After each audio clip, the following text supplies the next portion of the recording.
22 y 44. Luego en el mismo capítulo, en el verso 33, más adelante, dice así: así también vosotros, cuando veáis todas estas cosas, conoced que está cerca a las puertas. Entonces, la única manera que nosotros podemos entender o enseñar o armonizar la enseñanza de Cristo sobre su segunda o sobre su venida inesperada, hablando del rapto inesperada, con su declaración con respecto a su venida esperada, es por dar sentado dos fases de su segunda venida. Entonces aquí hay un sinnúmero de debate teológico y de posiciones, por lo menos unas varias cuantas, con respecto a esa segunda venida. Pero una de las amplias de las cuales queremos trabajar tiene que ver con esta segunda venida en dos facetas de nuestro regreso de nuestro Señor Jesucristo. La primera etapa abarca el retorno de Cristo para llevarse de la tierra a los creyentes en un momento inesperado. A esto le conocemos como el arrebatamiento, ese momento del Señor. Y la segunda etapa es su venida al final de la gran tribulación, en un momento esperado para destruir a los malvados y comenzar su reinado en la tierra. Es lo que esta posición nos afirma. Sería bueno en este punto presentar las varias palabras usadas en el Nuevo Testamento en relación con la segunda venida de Cristo. Estas expresiones, una de ellas es parousia, la otra es apocalipsis, expresiones, y la otra es epifanía o epifaneia. Describen tanto el traslado de la iglesia como el retorno glorioso de Cristo. ¿Cuántos esperan a Jesús? Solo dos. ¿Cuántos esperan al Señor? Esperamos a Cristo. Entonces, la primera palabra que se menciona allí es la parousia. La palabra más frecuente para describir el retorno de Cristo dice que ocurre 24 veces en el Nuevo Testamento. Esta expresión, como lo indica su etimología, la palabra significa estar cerca o al lado de. Envuelve todo lo que connota nuestras palabras presencia. Y no solamente presencia, sino el acto por el cual la presencia se hace realidad. Esto es, por la venida del individuo, la venida del Señor. Aquí tenemos Mateo 24:3. Vamos a leerlo, si me ayuda aquí mi secretaria. Mateo 24:3. Luego el verso 27. Luego, ok, dale. Dice. Mateo 24:3.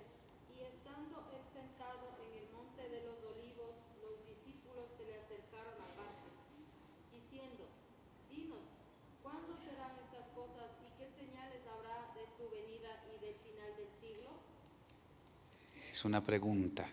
Verso 27. Mateo 24:7. Porque como 27. 27. capítulo 24, versículo 27. École. Porque como el relámpago que sale del oriente y se muestra hasta el occidente, así será también la venida del Hijo del Hombre. Así será también la venida del Hijo del Hombre. En el verso 37. Verso 37. Mas como en los días de Noé, Ok, ahí la expresión es parousia, la venida, ¿no? Y luego, 39. Y no entendieron hasta que vino el diluvio, se los llevó a todos, así será también la venida del Hijo del Hombre. Ok, entonces, en todas esas expresiones donde se está notando la expresión venida del Hijo del Hombre o venida de Él, la expresión que se usa en el lenguaje de etimológico o el lenguaje que se usó es parousia, parousia. Esa presencia que está, pero esa presencia que viene, esa manifestación de esa venida o esa persona que en este caso es el Señor. También en la primera carta a los tesalonicenses, el capítulo que le dije, Tesalonicenses 3:13 dice así: para que sean afirmados vuestros corazones irreprensibles en santidad delante de Dios nuestro Padre, en la parousia, sería de nuestro Señor Jesucristo, con todos sus santos. Es una expresión de ahí. Luego tenemos segunda de Tesalonicenses, la segunda carta a los tesalonicenses, el capítulo 2, el verso 8, para nuestro propósito, verso 8. Dice, y entonces se manifestará aquel inicuo a quien el Señor matará con el espíritu de su boca. Y la expresión también tiene que ver con la expresión parousia.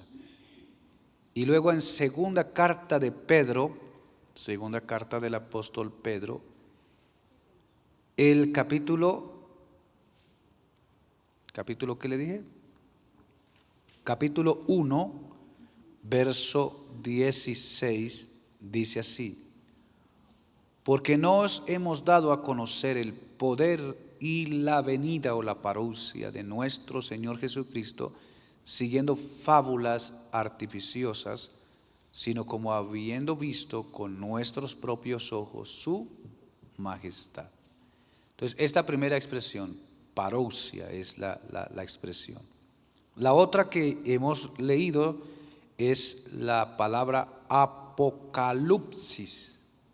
Apocalipsis. Ocurre 18 veces en forma de sustantivo, 26 en forma de verbo. Se deriva de apo y colupto. Esta última significa cubrir o velar, y con el prefijo describir o quitar el velo, y por lo tanto revelar. Y entonces aquí tenemos a la primera carta de Pedro, el capítulo 4 de esta carta, lo leemos para poder tener más clara la información. Primera carta de Pedro, ¿le dije? Sí. Primera de Pedro 4:13 al 12. 4:13 al 12. 4:13 al 12. Entonces no tengo, es la primera, sí. Es la primera de Pedro. Sí, primera de Pedro 4:13. Dice, si no gozaos por cuanto sois participante de los padecimientos de Cristo, para que también en la revelación, ahí sería la expresión apocalipsis, revelación de su gloria, os gocéis con gran alegría. Esa sería la expresión. En la revelación no solo del conocimiento, sino de la manifestación de la cual se está esperando. Y la otra palabra es la epifanía, es la expresión, se deriva del epi y fanes, la raíz que significa traer a luz, hacer brillar, manifestar. La adición de la preposición le da un significado intenso. Por ejemplo, en primera carta de Timoteo, el capítulo 6, el verso 14, dice así, verso 14, que guardáis el mandamiento sin mácula ni reprensión hasta la aparición de nuestro Señor Jesucristo. Y entonces la palabra allí es epifanía, la aparición, como esa vislumbre donde podamos ver al Señor. Luego, hablando de Timoteo, más adelante, Timoteo, capítulo 4, en la segunda carta de Timoteo, 4:8, hay una referencia muy parecida del apóstol Pablo a Timoteo. 4:8 dice así, 4:8, por lo demás me está guardada la corona de justicia, la cual me dará el Señor, juez justo, en aquel día, y no solo a mí, sino también a todos los que aman su venida. Y la expresión allí sería epifanía. Y luego, por último, Tito capítulo 2, verso 13, dice así, 2:13, aguardando la esperanza bienaventurada y la manifestación gloriosa de nuestro gran Dios y Salvador Jesucristo. Entonces, importantísimo acá, bueno, estas tres expresiones, parousia, apocalipsis, epifanía, son las raíces de la expresión que se usa en ese lenguaje de la escritura primaria para hablar de esa segunda venida. La pregunta sería ¿por qué le llamamos la segunda venida?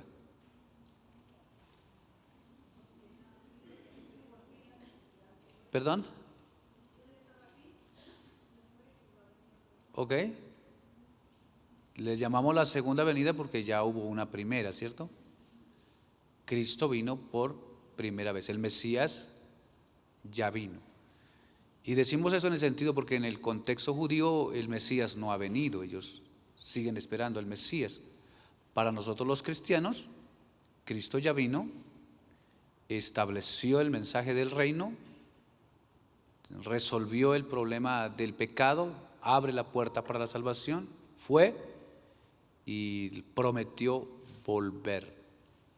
Entonces estamos esperando esa segunda venida, la aparición de nuestro Señor Jesucristo.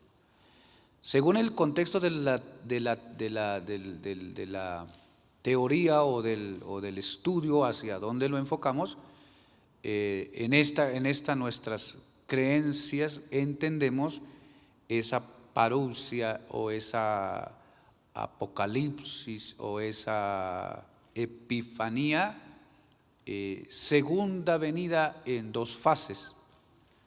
La primera fase, donde el Señor llevará a la iglesia, alzará a la iglesia, y en la segunda fase de esa segunda venida, la venida presencial a la tierra para completar y eliminar toda aquella batalla que se va a librar y luego establecer el reino milenial. Desde este concepto del entendimiento del campo teológico en esa perspectiva. Entonces, ¿cuándo viene el Señor? Entonces, lo más seguro que tenemos dentro de lo que se nos dejó es que no hay fecha definida. No hay una fecha establecida. El Señor quiso así. Entonces, si alguien dice ya viene, ya mañana llega, o el 2023 llega, el 2024 llega, tal atribución es un atrevimiento porque no lo reveló el Señor.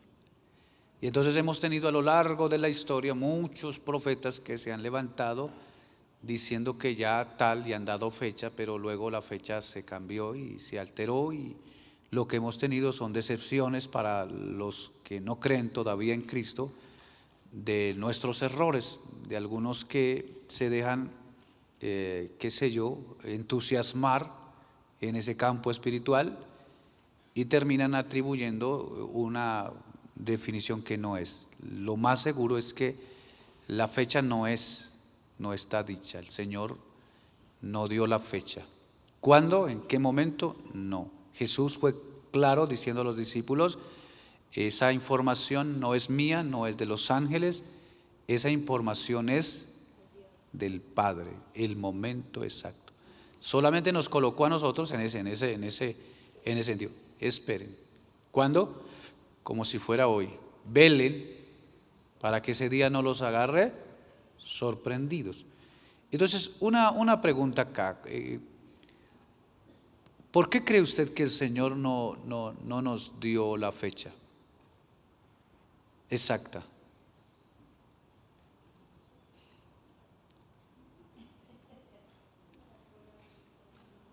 Ok, probar los corazones. ¿Alguien más puede opinar? Perseverantes en su palabra, ok. ¿Alguien más puede opinar? ¿Por qué cree usted que el Señor no dio fecha?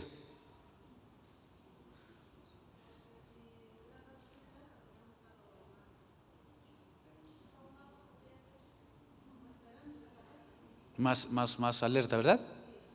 Más. El más así.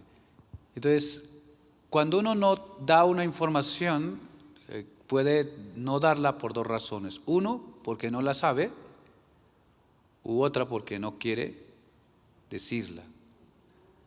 Entonces, si hablamos de Dios,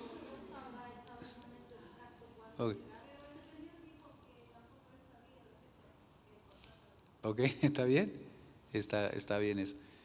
Entonces Jesús fue claro: la fecha no la sé, no la saben los ángeles, y luego entonces solo el Padre, y yo vengo a representar al Padre.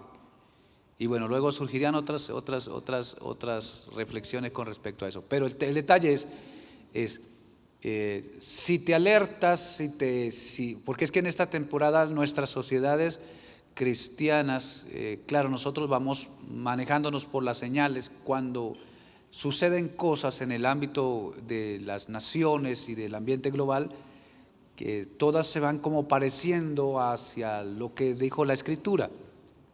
Y entonces se alerta el mensaje, y hay algunos que toman la bandera profunda de insistir.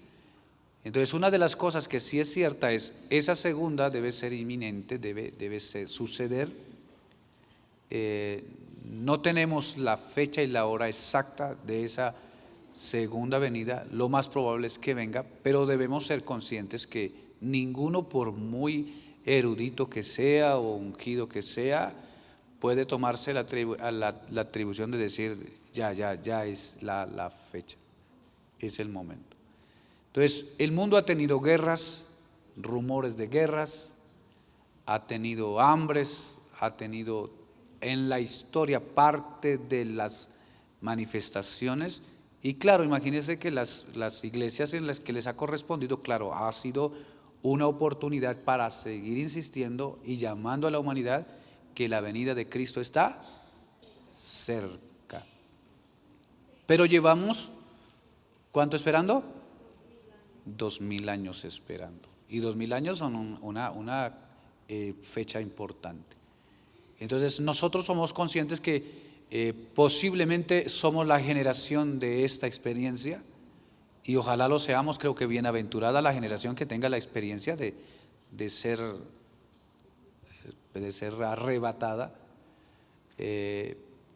y tener esa experiencia de no morir físicamente. Esa sería una tremenda experiencia. Oramos para que así sea, pero también somos conscientes de que es probable que no sea en esta generación. Puede caber que haga falta todavía acomodar otros detalles y venga el Señor posteriormente en otra generación. Los eventos, entonces, ¿qué tenemos? ¿Qué tenemos para administrarnos y estar alerta? Uno, la disposición, alerta. El día, la hora, la expresión es: manténgase alerta, no se descuide, vele, no se entregue al sueño, no se adormezca, no se enfríe, no se descarrile. no se impaciente, manténgase porque el Señor viene, viene.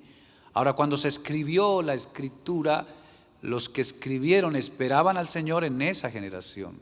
Pablo no escribió para 2000 años después, él está escribiendo a los que están hablando a la iglesia local para decirles pendientes, el Señor viene. ¿Cuándo lo esperaban? Ahora, para ellos.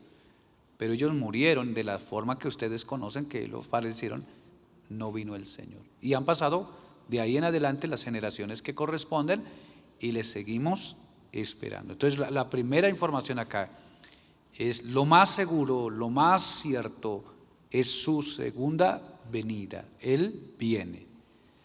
Lo más claro y lo más concreto que tenemos es no tenemos la fecha exacta.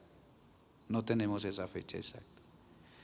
Pero ¿cuáles fueron las recomendaciones? Entonces el Señor habló de las señales.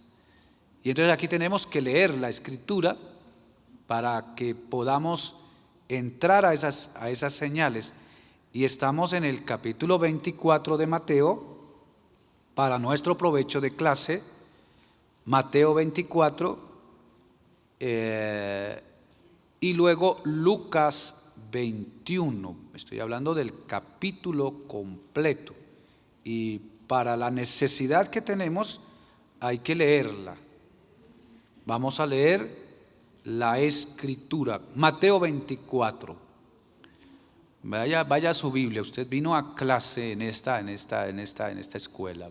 Vea la Biblia, si no la tienes en el libro, por lo menos en el móvil la cargamos aquellos que tenemos estos aparatos y ahí está la Escritura. Mateo 24 dice así para los oyentes. Cuando Jesús salió del templo y se iba, se acercaron sus discípulos para mostrarle los edificios del templo. Respondió él, les dijo: ¿veis todo esto? De cierto os digo que no quedará aquí piedra sobre piedra que no sea derribada. Y estando él sentado en el monte de los olivos, los discípulos se le acercaron aparte diciendo: dinos, ¿cuándo serán estas cosas?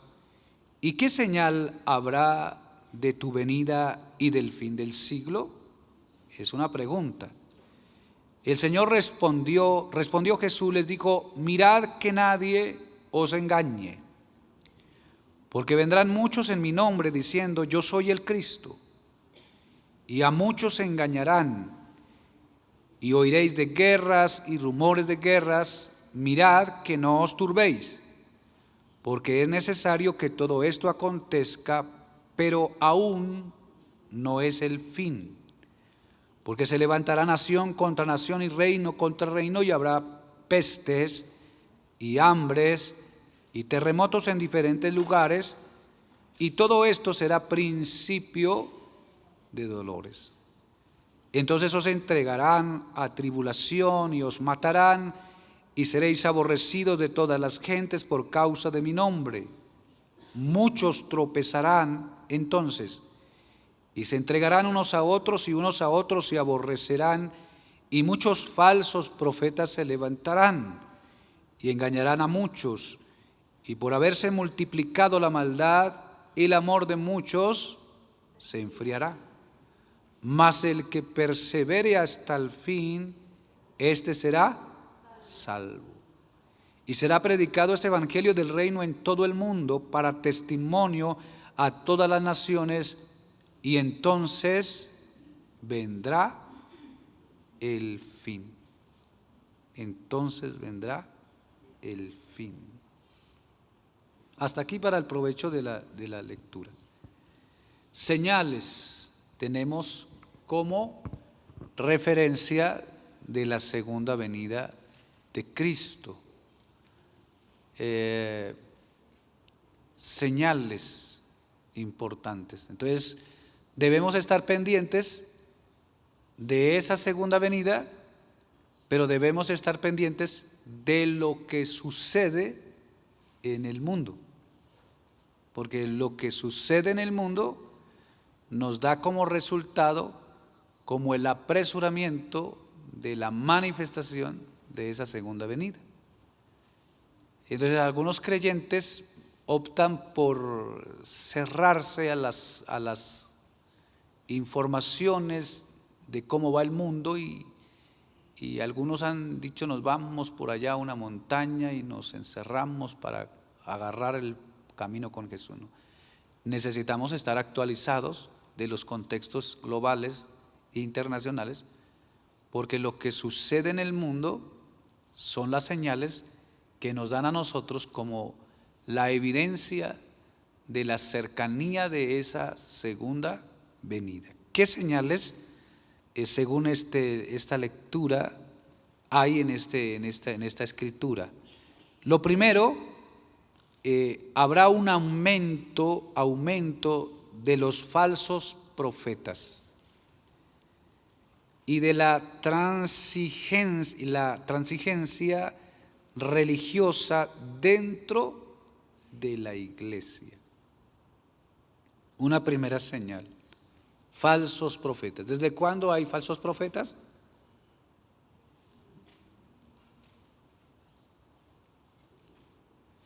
Casi desde que hay profecía. Hay falsas profecías, hay falsos profetas. Y la primera recomendación del Señor es: no se dejen engañar. Entonces se moverá, siempre ha existido la falsedad, pero en esa última etapa la falsedad de los profetas debe quizás aumentarse en un poco más. Más falsos profetas se levantarán, y en otras expresiones dirá que los falsos profetas tendrán la habilidad inclusive de engañar a los que son escogidos. Claro, porque la profecía o los profetas no van a traer otro mensaje que no sea desde allí. Entonces nosotros tenemos que estar alerta de la falsa enseñanza, Entonces, ¿cómo se libra uno de la falsedad? Y cómo uno no puede caer enredado de la falsedad. Entonces, lo primero que uno tiene que hacer es tener conocimiento, conocer la Escritura, conocer la palabra. Entonces tenemos una deficiencia, sobre todo en estas últimas generaciones de la iglesia, porque la gente se hace esfuerzo para leer constituciones, para leer mamotreto de libros para la medicina, para la abogacía y otros libros, pero la gente no lee la Escritura. Con medias tintas, la gente de las iglesias queda con la palabra. Y comenzando ahí con usted, pregúntese qué tan lector de la Biblia es. ¿Cómo le va con la lectura? ¿Cuántas veces ha leído la Biblia, la Escritura? Porque el tema de Dios y el tema espiritual está ahí, en la Escritura. Y entonces, si usted y yo no tenemos la lectura básica de la Escritura, usted y yo podemos correr en riesgo de ser engañados. Porque persuasión, claro, es fácil persuadir. Gente erudita en alguna especialización hay en el mundo gente extraordinaria para poder hablar. Pero cada uno tiene un mensaje, entonces uno tiene que corroborar su mensaje. ¿Cuál es el mensaje? Entonces, las iglesias que se consideran de sana doctrina deben tener en primera instancia que sean bibliocéntricas. Que el mensaje que nosotros damos sea bíblico. ¿Qué otro mensaje tenemos que no sea bíblico? Pero si no conozco la Biblia, ¿cómo sé que está hablando de la Biblia? Puede tener una buena conferencia, puede tener una buena enseñanza, puede tener una buena motivación, puede tener inclusive hasta poder y autoridad, pero si no es bíblico, complicado. Es bíblica. La enseñanza debe ser bíblica, y no solamente debe ser bíblica, sino debe ser cristocéntrica. Entonces la iglesia se debe caracterizar por ser bibliocéntrico y Cristo céntrico. Que el tema central del mensaje de toda la Biblia es Cristo. El antiguo pacto y el nuevo pacto se resumen en Cristo, todo es recogido en Cristo. El antiguo era la sombra del nuevo y revela a Cristo. Entonces el mensaje tiene que ser bibliocéntrico y cristocéntrico. Entonces, para no dejarnos engañar, persuadir. Ahora, el engaño no surge solo de la iglesia, de los falsos profetas, porque no se está refiriendo solo a profetas en el sentido de iglesia. El mundo tiene formas de entender la vida. ¿Y cuáles son esas formas de profetizar? Son aquellas formas de idealizar, de cómo la gente puede tener ideas para pensar cómo constituir sus vidas. Y una de las fuerzas que tenemos en estas últimas generaciones es la ciencia. La ciencia es una voz autorizada por toda la humanidad para creer en las verdades establecidas por el campo de la ciencia. Y entonces lo dijo la ciencia, así es, no hay más. ¿Y qué es la ciencia? La ciencia es un grupo de personas que se especializan a pensar, a entender, a estudiar, a reflexionar, a evaluar todos los campos. Ahora, no estamos en contra de la ciencia, pero la ciencia emite una verdad tanto en ámbitos de estudios que tienen que ver con el campo natural, pero luego está dentro de esas ciencias el campo de la vida conceptual, los conceptos, cómo pensamos, cómo creemos, cómo es la vida. Y entonces surge aquí el campo de la filosofía, que establecen maneras de entender la vida y luego comienzan a vender al mercado las formas de concebir la vida.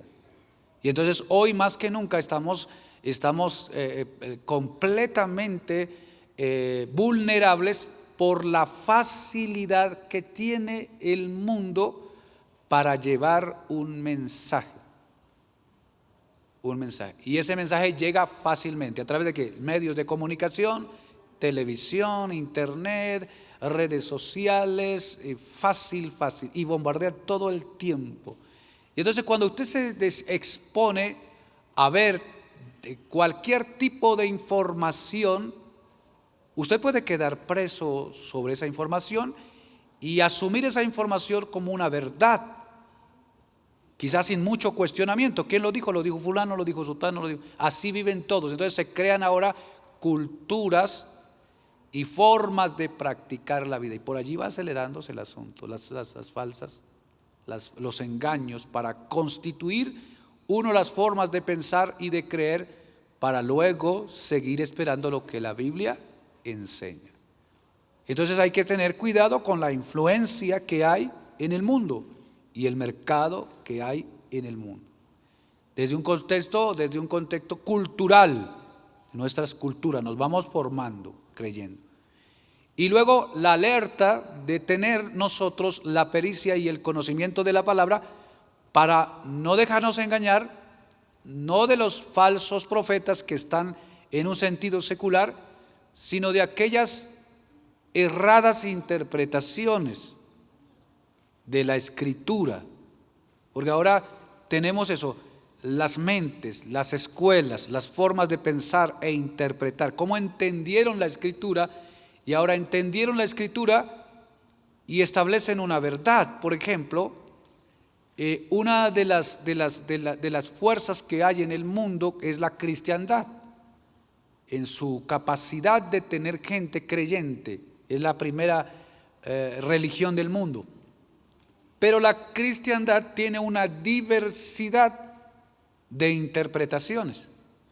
Y entonces tenemos la iglesia tradicional, el catolicismo, surge el protestantismo, luego hay otras renovaciones o formas, y entonces estamos distribuidos en denominaciones en lo que cabe del globo, y usted dice, soy de esta denominación, soy de esta preferencia. ¿Por qué? Porque hay una doctrina que se entendió, se interpretó y ahora somos creyentes.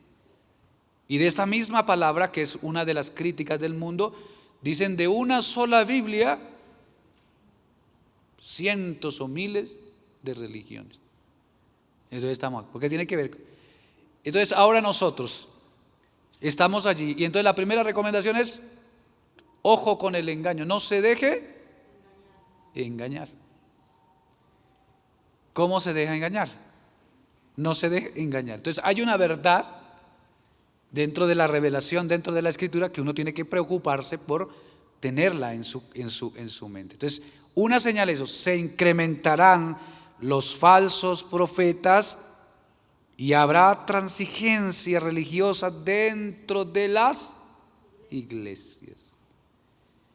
Y ahora, en esta última etapa, estamos encontrando que hay un sinnúmero de manifestaciones, de congregaciones, de iglesias, y a la vez hay un sinnúmero de contradicciones dentro de nosotros como pueblo de Dios, porque nos criticamos los unos de los otros de una u otra cosa, y no nos criticamos de fondo, nos criticamos de forma.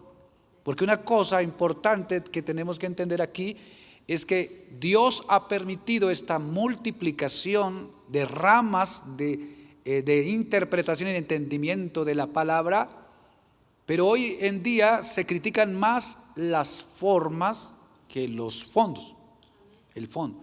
Entonces uno con la forma de cómo uno hace, cómo otro deja de hacer o logra hacer, es relativo, pero el problema que uno debe estar en completa percepción es que el error no sea de fondo, que no se haya torcido el ambiente doctrinal.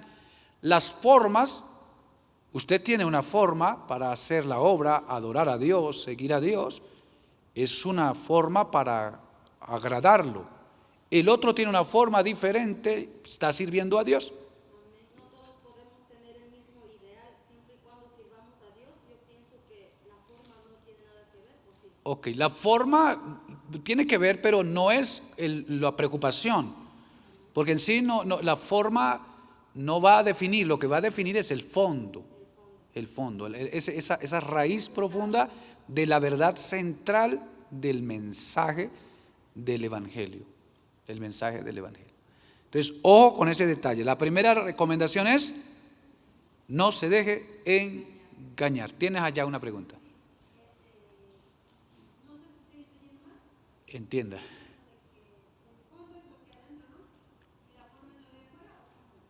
No, el fondo tiene que ver con las bases fundamentales y verídicas que sostienen algo. La forma es de la manera que se hace, por decir, algunos no se cortan el pelo porque dice desagradamos a Dios.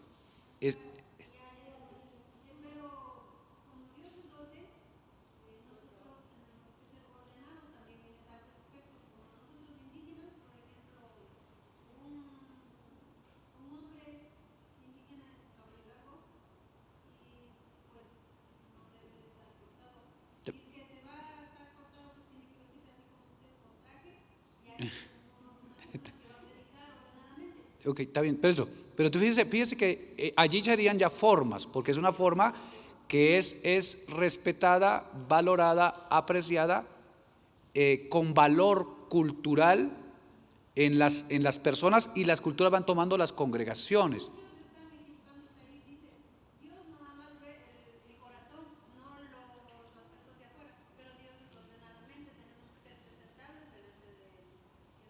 Ok, por eso, pero el hecho de que yo establezca una forma la estoy estableciendo yo porque yo estoy interpretando que Dios debe hacer así.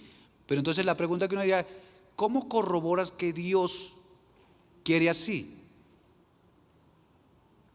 ¿Cómo corroboramos eso? Entonces a veces se pierde el sentido porque no encuentra uno la base. Entonces,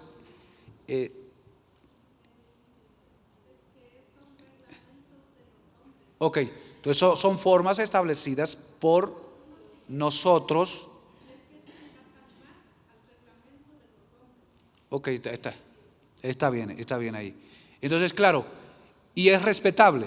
Porque, por ejemplo, vivimos en comunidades, nos organizamos como comunidades, hemos aprendido a manejarnos así, a colocarnos así, a obrar así.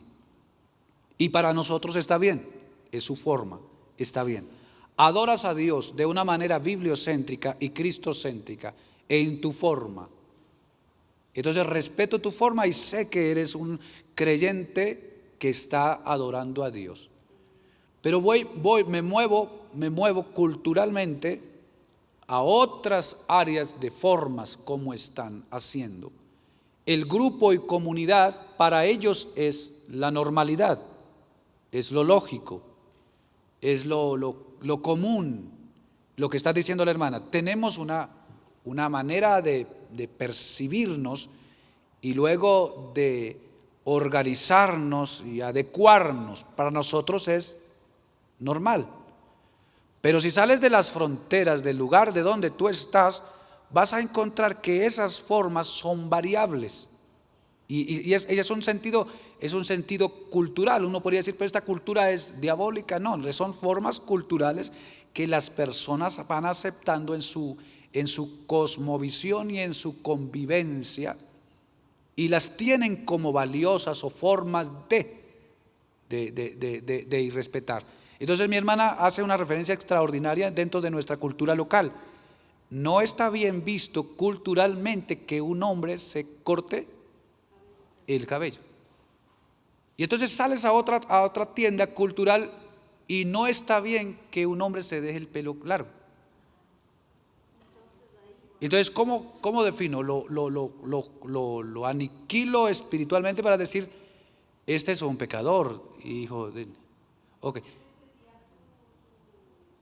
Ok, su origen cultural. Ok.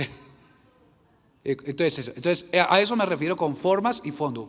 Entonces, cuando veas a uno que está hablando algo que no está escrituralmente establecido y que no es cristocéntrico, por ahí la otra vez oía una que no sé si era como hasta paisana, que dijo que ella era la esposa de Dios o era ella misma Dios.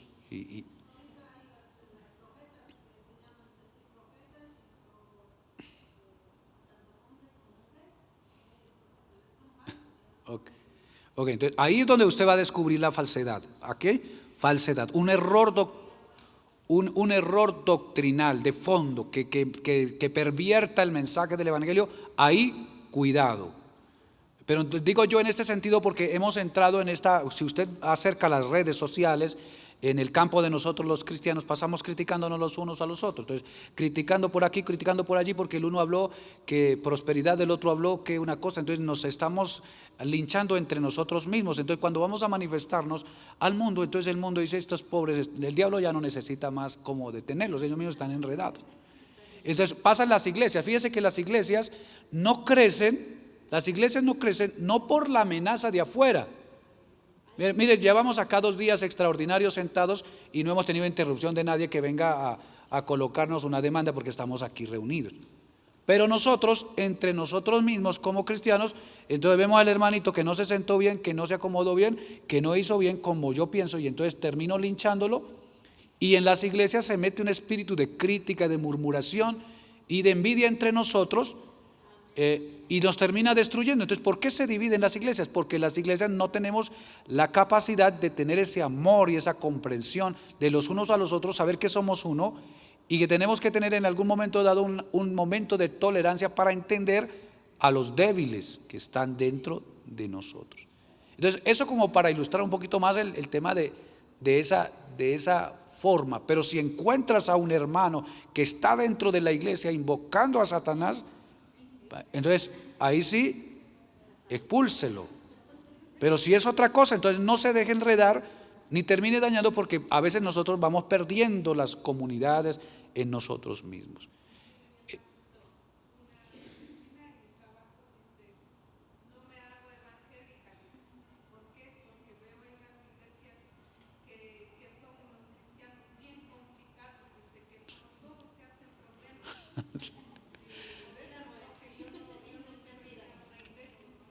Sí.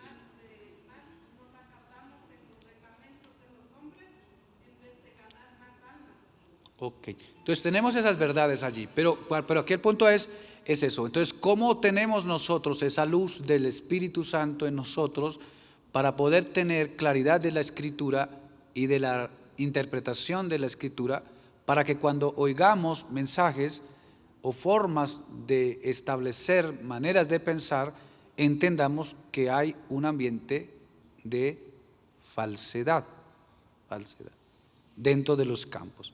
La segunda que hay dentro de este ambiente es, habrá un aumento del delito y del desacato de la ley de Dios. Un aumento del delito y del desacato de la ley de Dios. Esto se aumentará como señal.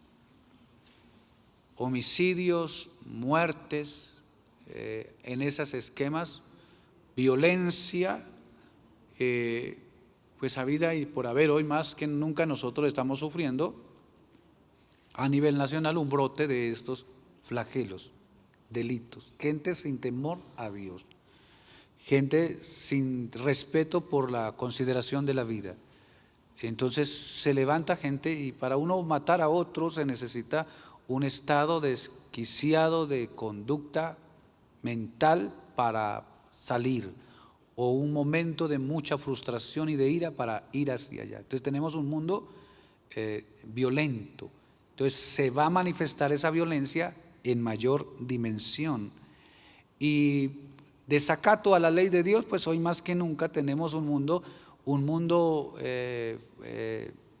como una cultura líquida, se le llama esto, que está corriendo de una manera intensa para deconstruir, es el lema de ellos. El lema de esta corriente es: necesitamos deconstruir todo lo que hasta aquí conocemos, de construir instituciones, de construir valores, de construir estos sistemas que para ellos son opresión, y busquemos otras maneras de pensar y otras maneras de hacer. Entonces la palabra de Dios no se toma en cuenta. El mundo la hizo a un lado y se ve como un libro representativo pero religioso. La gente no lo quiere acercar, no se quiere acercar al libro. Ahora las iglesias que tenemos, las congregaciones que se acercan, tenemos el libro, pero un porcentaje de la iglesia, por lo menos quizás un 50%, por no decir más, no leen la Escritura, no tienen la Escritura. Entonces ahora, ¿cómo obedecemos? ¿Cómo obedecemos al requerimiento de la palabra? Y la demanda es obedecer a ese requerimiento cuando tenemos otra forma de hacer. Salimos de acá y todo el mundo hace el contrario. Salimos allí, nos exponemos a la televisión, nos exponemos a las películas, nos exponemos a las redes sociales, y todo el mundo tiene una forma. Y donde usted se exponga más, mayor fuerza de la información que viene y de los conceptos y de las prácticas que hay, consciente o inconscientemente, en algún momento usted va a querer activarse hacia allá. Entonces en ese último tiempo se verá una manifestación de aumento del delito y aumento del desacato a la ley de Dios. Tercero, aumento de guerras, hambres y terremotos. Entonces por eso es importante estar actualizados para contextualizar. Aumento de guerras, hambres y terremotos. ¿Cuántas guerras tenemos? ¿Cuántas guerras? Ahora, desde que el hombre comenzó en el campo de la historia y después de Caín, que mató a Abel, tenemos la guerra presente. Y a lo largo de la historia la violencia presente, guerras, rumores de guerras. Más o menos en algún estudio que se hizo hace poco dentro de los campos históricos, se dice que a pesar de esta temporada, en estas últimas décadas, era donde el mundo había logrado un poquito más de paz, de tranquilidad. De ahí hacia atrás, naciones, pueblos, clanes, peleando, guerreando, tanta violencia en el mundo. Y cuando uno mira la historia, da como tristeza de ver nuestros antepasados, la forma como se han tratado para lograr tener cosas. Y entre ellos la iglesia ha estado involucrada. En la temporada de la Inquisición, la iglesia tradicional tomó las banderas para matar, destruir, perseguir a los descomulgados y todos aquellos que llaman matarlos o que recibieran la fe a la fuerza. Cuidando algo de Dios, se volvieron violentos. Entonces el mundo ha sido un mundo de convulsión y de guerras constantes. Hoy está Rusia, está Ucrania, está Occidente ayudando, bueno, tratando. Tenemos una guerra así como presente en la cual nos conectamos. Está ahí, nos escandaliza, pero el mundo ha venido así. Se espera que hacia ese final o hacia esa venida las guerras sean mucho más aumentadas, se vean mucho más evidentes. Hambres y terremotos los tenemos hoy presentes. Hambres, claro, ¿cuántos miles de personas o millones de personas no pueden comer en el día? Hay un alto porcentaje de pobreza extrema en el mundo, sobre todo concentrada en países africanos, pero también en nuestros países latinos, también en nuestra nación. Hambres, gente que no puede comer, gente que no tiene para comer, gente que no tiene para sobrevivir. Y algunas de las hambres presentes no es por falta de producción ni de cosas, sino por falta de la distribución. Un mundo desordenado en la distribución de sus riquezas da como resultado hambres en muchos lugares. Hambres. En esto que pasó de la pandemia, en esto que desencadenó el cierre de muchas producciones, la limitación de las entregas, los envíos, los trabajos, el mismo secretario de la ONU dijo, nos persigue un caballo apocalíptico y estamos posibles a entrar a una hambruna, que no haya producción. Entonces esas hambres están presentes, hoy están presentes en nuestra generación. Terremotos están presentes, es otra señal. Ahí están este campo de ambiente de terremotos presentes. La tierra se mueve constantemente, pero en estos campos de la interpretación de la escritura o para el acercamiento a esa venida, la manifestación de la tierra se debe mover de una manera mucho más amplia.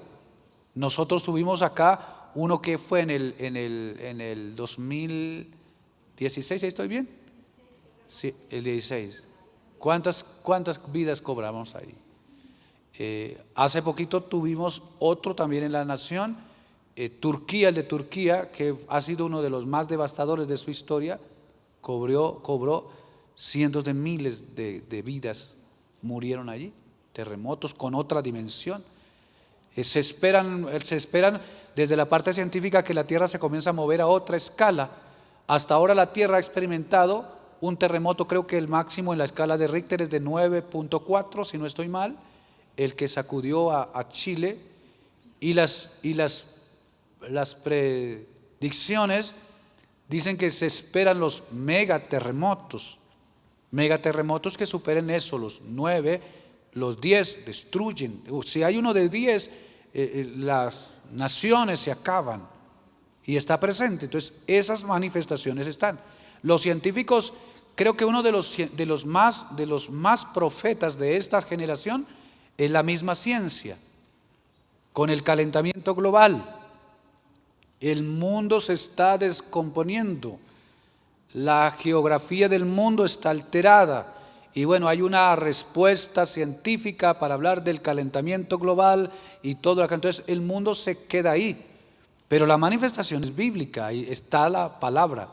El mundo se tiene que convulsionar en su entorno geográfico, y entonces eso para la iglesia debe ser señal, una señal manifestada de una manera intensa que nos está diciendo aquel que prometió volver está más cerca que antes. Terremotos. Cuarto, decaimiento del amor y del afecto familiar. Dice que por causa de la maldad el amor se enfriará. Y hoy lo tenemos presente, el amor ya es una cosa relativa para la gente. No hay suficiente amor, falta de amor, de consideración. Hay un amor en sí mismo, de individualismo de la persona, pero no hay amor al prójimo, no hay ese amor. La gente se enfría en ese campo de amor. Quinto, persecución más grave del pueblo de Dios. Esas manifestaciones en la segunda venida. Debe haber una persecución o manifestación de persecuciones. Hoy las persecuciones para el pueblo de Dios tienen que ver con una manera ideológica, conceptual. Toda la fuerza que le imprime el mundo. Mire el mundo secular, cuando se preocupa por transmitir o incluir dentro de sus escenarios de ambientes de comunicaciones temas de Dios, de la Biblia, no. Su fuerza de persecución es cómo eliminamos estos conceptos para generar otras culturas en la humanidad. El formato que hoy tenemos desde afuera, desde fuera de la razón bíblica y cristiana, está estructurándose y la iglesia no va a caber. El pueblo de Dios no va a caber, los conceptos bíblicos no van a caber para poderle darle fuerza a los conceptos seculares que están. Las ideologías que están presentes hoy en los grandes centros de organizaciones políticas están ahí, lograron ventaja para establecerse y hoy son fuerzas, dominan a los políticos, a los centros de organización, y entonces está el mensaje. Entonces el mensaje de la Biblia en algún momento del tiempo en estas generaciones, ¿cómo van? No va a caber. Porque entonces se habla de los derechos individuales, de las ideologías de género, del cambio de esto, el cambio de aquello, de abrir espacios. Entonces hoy no se puede hablar abiertamente del pecado, que se le cambió la forma al pecado como una forma de cultura y de vida y de derechos humanos. Entonces no puedes hablar, en otras naciones no puedes hablar. Y si hablas acá, todos los centros te linchan. Tenemos que tener cuidado. Y si vamos por ese campo, en algún momento del tiempo, el formato del mensaje de la Biblia no va a caber. No cabe porque va en contra de la corriente de este mundo. Y esos son como esas señales del sistema del anticristo que se debe establecer y que son como esos principios de dolores para la iglesia que un día va a ser levantada, y un dolor para el tormento de aquellos que se quedarán en la tribulación y la gran tribulación. Sexto, otra de las señales es que se predicará el evangelio a todo el mundo. Así como el mundo se va descomponiendo, también el mensaje va corriendo. El mensaje va llegando a todas las naciones. Y hoy que Dios permitió el tema de las comunicaciones, desde aquí llegamos al mundo. El mensaje corre por las redes. ¿Dónde está la humanidad hoy? La humanidad está en dos lugares: en algún sitio geográficamente por capacidad de vivir y no estar en el aire, pero están en las redes. El mundo cibernético, ahí están. Hay un mundo completamente, y es la batalla de hoy en el mundo actual, sobre todo del ambiente del comercio, porque antes peleábamos para quitarle un pedazo de tierra a Imbabura o a Otavalo o a Ibarra y nos íbamos a los golpes. Hoy la batalla es en el mundo de lo cibernético. ¿Dónde está el mundo? Allá estamos todos nosotros. ¿Dónde nos establecimos? Nos establecimos en una nube. Nos tienen registrados. ¿Cuántas cuentas tiene usted registradas? De Facebook, de Instagram y de todo. Esos nombres con sus datos se convirtió en un mundo. Allí está el mundo del ambiente cibernético, en ese campo. Ahora, en ese mundo la iglesia tiene que incursionar. Por eso felicito a la iglesia Génesis, porque están en este ambiente actualizado de no solamente quedarnos atrincherados para hablar a 10, 20, 30, 100, 200 o 500 o 1000 locales, sino abrirnos al mundo, porque allí encontramos a la gente en ese campamento. Entonces el mensaje tiene que llegar, y tiene que llegar a las 4 esquinas del mundo. Tiene que ir a todas las corrientes. Entonces hay dos miradas con respecto a esto. Una, que la demora de la venida de Cristo se ha podido quizás basar en que el Espíritu tenía que recorrer todo el mundo para la evangelización. Comenzó allá, en Asia, comienza allá en Medio Oriente y viene trazándose a Europa, viene luego para África, viene para nuestras Américas. Y después de 2000 años, el Espíritu en las estaciones del mensaje del Evangelio ha llegado a todas partes. En algunas culturas se han dejado del Evangelio para abrazar otras formas de pensamiento, pero el mundo ya ha tenido rociado el mensaje de la palabra por todas las esquinas. Hoy tomamos banderas misioneras de decir, vamos a tales ventanas que no se ha oído el mensaje. No, en algún momento del tiempo se oyó el mensaje. Que tenemos que ir a reevangelizar el mundo es otra cosa. Y las redes están permitiendo eso, el mensaje llegará. Entonces se permitirá que el mensaje llegue a todo el mundo para testimonio a todos. Para testimonio a todos. Séptimo, se derramará el Espíritu sobre el pueblo de Dios, el Espíritu Santo. Esa iglesia por la cual vendrá Cristo será una iglesia sin mancha y sin arruga. Entonces se espera que a ese final la iglesia original, la iglesia espiritual, la iglesia del Cordero tenga una experiencia de llenura, de manifestación de la vida santa y del poder del Espíritu Santo. Y octavo, los que permanezcan firmes hacia el final serán salvos. Señales muy comentadas con respecto a esto, está la señal de la higuera, que es tipología más bien de Israel, y habrá templo, se espera que haya templo. Israel es el reloj profético de esa venida, Israel. Y según los escatólogos importantes dentro de nuestros estudios, están diciendo, hoy en esta generación, más que en cualquier otra generación, simultáneamente se han conectado las señales de una manera más evidente, señales.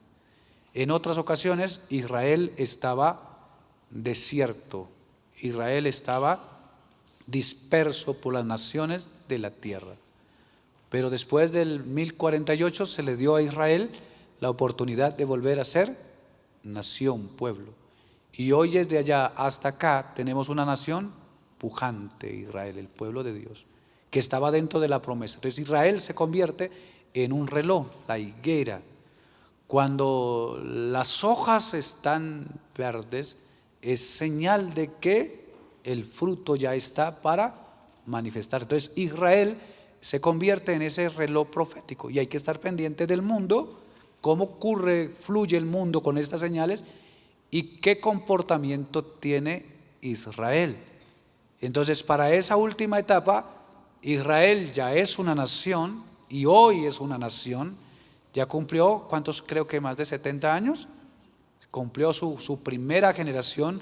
Los escatólogos están preocupados porque habla de una generación puede estar complementada en esa etapa. Israel tiene ya esta temporada, Israel se vuelve potencia global, es una potencia aunque es creo que la mitad de nuestra población nacional, es potencia mundial en todos los campos, de que Israel ya está consolidado en ese campo, se vuelve señal.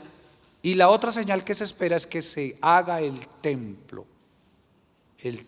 donde se sentará el anticristo para hacerse pasar por el mismo Dios. Entonces ese templo está en debate porque parte de donde tiene que estar construido el templo, en donde se debe hacer por causa de la palabra y de la historia y de la profecía, está ocupado en su parte por una mezquita. La mezquita creo que es la mezquita del Omar. Entonces, cuando se va a construir, habrá quizás alguna alianza y se tendrá que edificar ese templo, y allí entonces estaríamos viendo señales mucho más evidentes de esa segunda venida. La apostasía de la cual habla la Biblia en las iglesias y esa corriente del anticristo. ¿Cómo se manifiesta el anticristo? El anticristo se manifiesta desde una manera espiritual, en una manera ideológica, de formas de pensamiento que estaba presente desde allá, y al finalizar se manifestará como una persona, ya una persona. Entonces, estos detallitos son importantes dentro de ese campo escatológico de las señales de la venida de Cristo por la iglesia, según Mateo 24, y también la recomendación de la lectura del verso 21.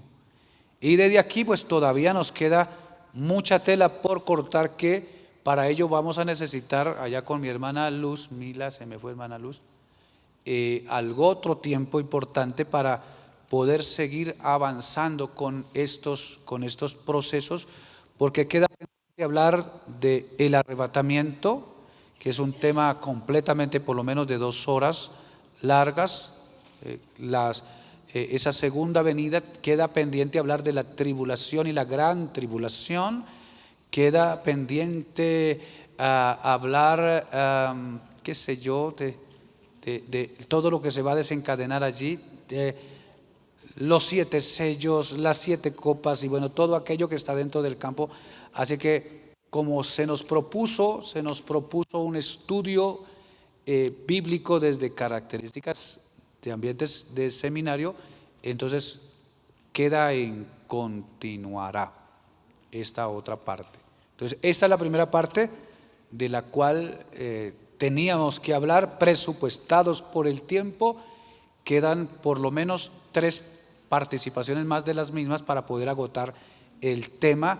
Espero que esto primario que hemos hablado haya contribuido para traer luz a su entendimiento, a su reflexión, afirme con el material que hemos dado esos textos bíblicos, y estemos preparados para que el Señor pueda encontrarnos en el lugar y en el estado correcto para poder ir hacia ese ambiente de eternidad. Vamos a estar de pie y vamos a hacer una oración, y luego mi hermana, la pastora Martita, hará su resumen en su idioma extraordinario, que tendremos que aprenderlo en algún momento dado, porque se están perdiendo las buenas costumbres, ¿cierto? Se están descuidando, pero ustedes mantienen esa bendición. Entonces vamos a hacer una oración. Señor Jesús, te damos gracias en el